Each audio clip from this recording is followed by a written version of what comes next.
નમસ્કાર ખેડૂત મિત્રો, હું છું કૃષ્ણ શ્રીનાથ એસ મકવાણા અને સ્વાગત છે તમારું કિસાન સાથી યુટ્યુબ ચેનલમાં.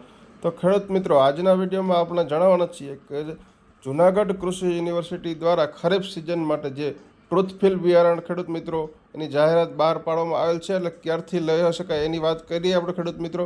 હવે ખેડૂત મિત્રો, આ મગફળી અને સોયાબીનનું બિયારણ મેળવવા માટે જુનાગઢ કૃષિ યુનિવર્સિટીના વેબસાઇટ પર અરજી ઓનલાઈન કેવી રીતે કરવી તેનું આપણે આજે વિડીયોમાં જણાવવાનું છે. ખેડૂત મિત્રો, હજી સુધી જો તમે આપણી ચેનલમાં નવા હોય અને આપણી ચેનલને તમે સબસ્ક્રાઈબ ન કરી હોય તો સૌપ્રથમ તો ચેનલને સબસ્ક્રાઈબ કરો, ત્યારબાદ બાજુમાં આપેલ બેલ આઇકનના બટનને દબાવો, જેથી કરી આ ખેતી અને આવી યોજનાને લગતી માહિતી તમારા સુધી સૌપ્રથમ પહોંચે. તો ખેડૂત મિત્રો, આપણે વાત કરીએ ફોર્મ ઓનલાઈન કેવી રીતે ભરવું. સૌપ્રથમ તો તમે તમારા મોબાઈલમાં ગૂગલ અથવા ક્રોમ ખોલી લેશો.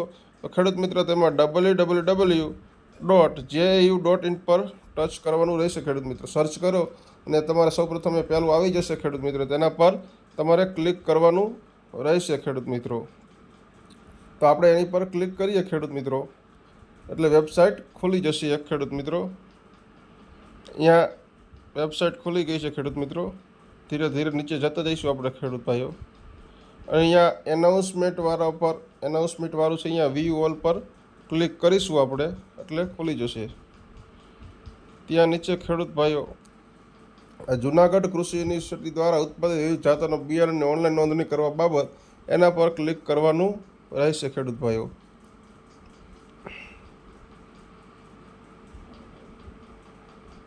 ખેડૂત મિત્રો, હવે એ સાઇટ પણ ખુલી ગઈ છે.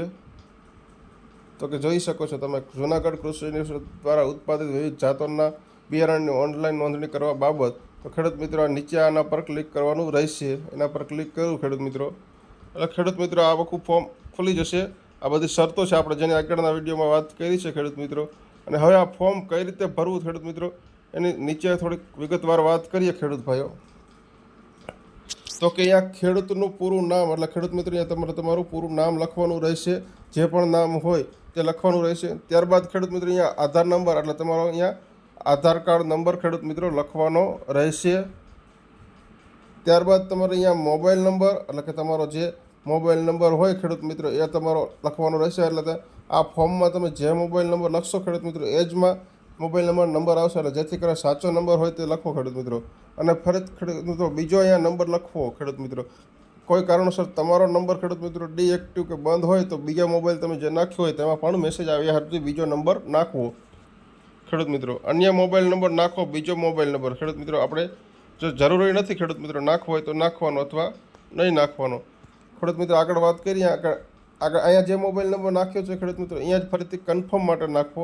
અને અહીંયા મેં જે આગળ વાત કરી કે તમારો મોબાઈલ કોઈ કારણોસર બંધ થઈ ગયો હોય તો બીજો નંબર જે નાખ્યો છે તેમાં આવશે ખેડૂત મિત્રો મેસેજ. તો આગળ થોડીક વાત કરીએ આપણે.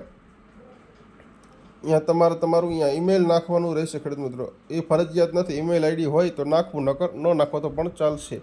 હવે આગળ વાત કરીએ બિયારણ અને બેંકની માહિતી ખેડૂત મિત્રો. બિયારણ અને બેંકની માહિતી, અહીંયા તમારે બિયારણ પસંદ કરવાનું રહેશે ખેડૂત મિત્રો. બિયારણ પસંદ કરવાનું રહેશે ખેડૂત મિત્રો. અહીંયા મગફળીની તમારે કઈ વેરાયટી કે સોયાબીનની કઈ વેરાયટી એ પસંદ કરવાનું રહેશે ખેડૂત મિત્રો. પછી ત્યારબાદ અહીંયા તમારે બેંકનું નામ લખવાનું રહેશે. જે પણ બેંક હોય તમારી ત્યાં બેંકનું નામ લખવાનું છે. આ બિયારણ પસંદ કર્યું પછી બેંકનું નામ લખવું. તમારા અહીંયા બેંકના ખાતા નંબર લખવાનો રહેશે ખેડૂત મિત્રો. તમારી બ્રાન્ચ ક્રિયાની છે, બોટાદ છે, દાહોદ, સુરનગરની, જ્યાંની હોય તેની બ્રાન્ચનું નામ લખવું. અહીંયા ખાતા નંબર લખવા, બેંકનું નામ લખવું અને તમારું બિયારણની વેરાયટી અને પાકનું પસંદ કરવો ખેડૂત મિત્રો. હવે આગળ થોડુંક જોઈએ તો પોતે ખેડૂત હોવાના પુરાવાની આપણે વાત કરીએ. ખેડૂત હોવાના પુરાવા 8 પ્રમાણે જે ગામમાં જમીન હોય તે ગામ અને ખાતા નંબર. અહીંયા તમારે તમારો જિલ્લો પસંદ કરવાનો રહેશે ખેડૂત ભાઈઓ. ત્યારબાદ તાલુકો આવશે, ત્યારબાદ ગામ. આ બધું સિલેક્ટ કર્યા બાદ ખેડૂત મિત્રો અહીંયા ખાતા નંબર કે જે 8 પ્રમાણે લખવાનો છે. આ 8 પ્રમાણે તમારો ખાતા નંબર, આગળ ઉપર ખાતા નંબરની વાત કરીએ, બેંકનો ખાતા નંબર હતો અને અહીંયા ખાતા નંબર ફરીથી નાખો કયો કે 8 પ્રમાણે ખેડૂત મિત્રો.